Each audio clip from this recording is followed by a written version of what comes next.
What's up, my fellow YouTubians? That's right, I'm back, I'm alive after a year of not posting because I was away at college for my first time and I was scared to record while my roommate was in the dorm, so I didn't record. Heck yeah. We got a beard now. Thing looks pretty good. Anyways, what y'all just saw there in the intro is something called the Rule of Threes. It is my absolute favorite marketing tool. Favorite. It was the first actual official rule I learned outside of communication tactics, and I learned it back when I was a wee little lad at a very unknown place. It was Cracker Barrel. Cracker Barrel taught me the rule. So let's talk about the Rule of Threes. What even is it? Well, the Rule of Threes can simply be defined as items that are presented in groups of threes. That makes it makes the product engaging, makes it satisfying. It makes it easy to memorize, which is why it's so effective. It's based on the simple psychology that three items create a pattern that is easy for the human brain to process and understand.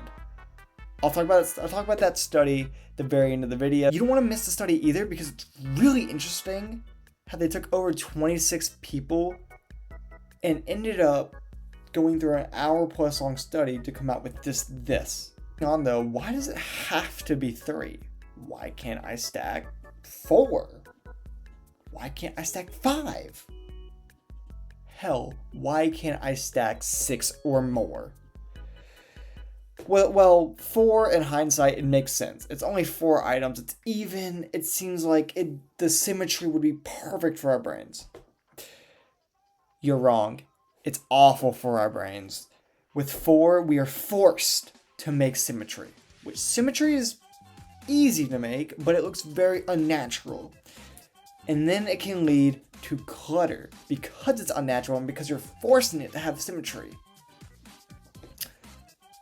And 5, oh my gosh, you lose the focal point. What am I looking at? You don't know what you're looking at when you have 5+ items in one little section. And of course, if you don't know what you're looking at and your focal point is skewed on the item, well, it just becomes clutter once again. So anything that's past 3 is just absolute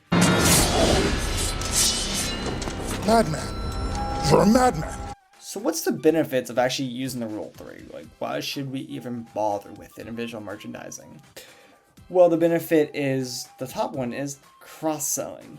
Since you have 3 products displayed together, the customer may think, hey, if these 3 are together, that should work with that, and that will work with that.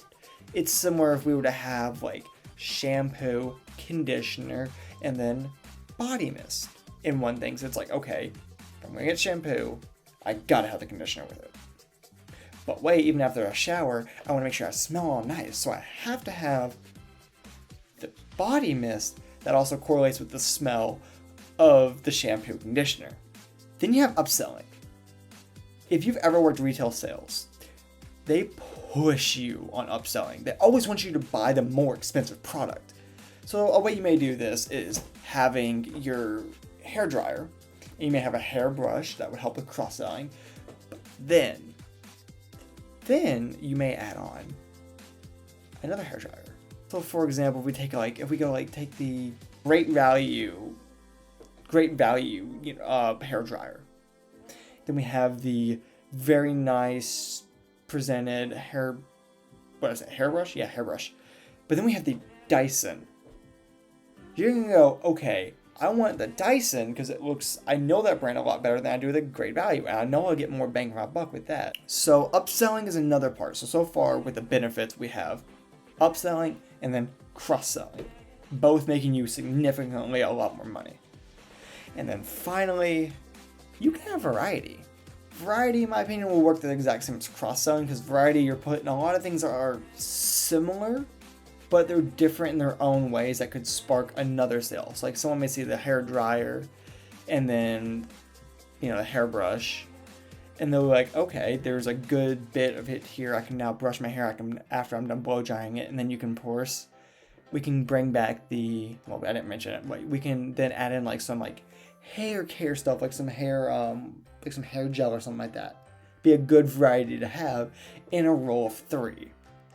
So now you know what the rule 3 is. And keep in mind, if you're going to look it up on Google later for better references, make sure you type in visual merchandising, or else you will get art terms, because that's where it's derived from. Now you know exactly why we had to go 3, why we don't go 4, or even go 5, or even go more, because it's absolute just straight. Now you're thinking, okay, how can something this simple be botched? Surprisingly, you can botch it just as easy as clavicular's rhinoplasticity surgery got botched, and we saw how bad that went. The way you botch the rule 3s is you group a lot of 3 like unrelated items. So let's say, right, I have this water bottle, I have a pencil, and then I have, I have a toner for a guitar. These 3 things are completely unrelated. Why would I put these together? Who's gonna look at these and go, yes, these make sense? Maybe the pencil and the water bottle. But even then, if you have a water bottle, you want to put it with like a one with a little straw, like in a Walla, or even like a Yeti that's actually cold. This one doesn't really have the cold inside, or you can just put one as simple as this. That's why I would do that. The pencil, I mean, it's just a very one-off thing you wouldn't even do a roll 3s for, because you don't need one. The toner, you would put it with other toners. But those 2 things together make no sense. And if you're thinking this will just work in person, you're wrong. It actually can work online. And it's just taking a picture of all 3 things together. Then you go in Canva, Photoshop, or something like that, slap on a white background, and boom. You'll have your rule 3s even online. So if you have like a shirt that comes in 3 different colors, you put all 3 colors together, and then you take a picture of it, and then that's your cover image. Alright, so let's summarize what we've learned real quick. So the rule 3s, you put 3 things together. It helps it be engaging, satisfying, and you can memorize it. 3, exactly, no more, no less. It's because, according to psychology, that's exactly the amount our brain needs to help us realize, hey, there's a pattern going on. Anything more than that, the display will be cluttered, and then it will be anarchy.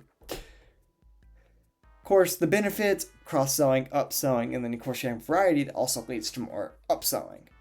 Then you can botch it by putting 3 completely unrelated things together, and then if you group 2 identical things together, then there's no variety. You can't sell anything else. If I put 3 of the same exact color t-shirts, it's wasted space.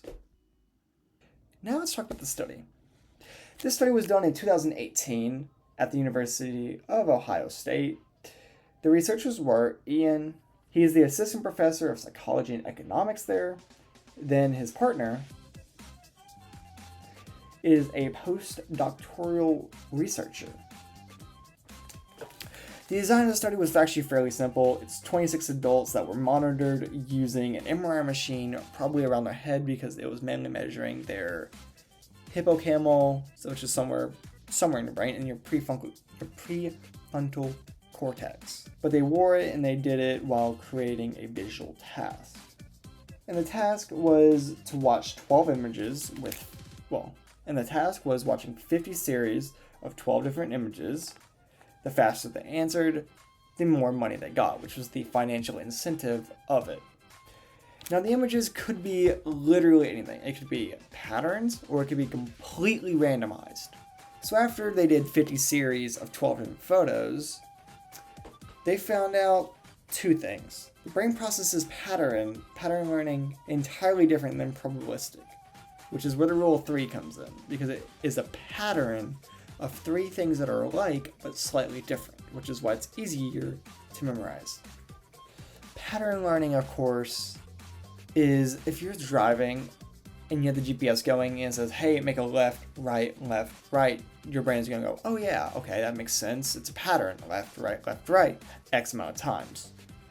Probabilistic is statistics, so let's say your favorite sports team loses, but you know statistics say they win every 2 out of 3 games after they lose.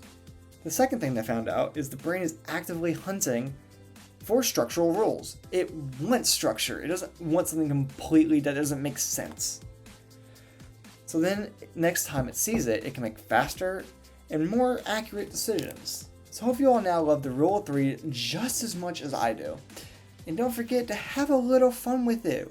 Even when I was setting up for this video, I took like 4 or 5 different pictures of just how I could set up the books. Because don't forget, the biggest way you can win in business and in today's market is to do something different. At least just one small thing is not like the rule 3s. Don't stack like everybody else does.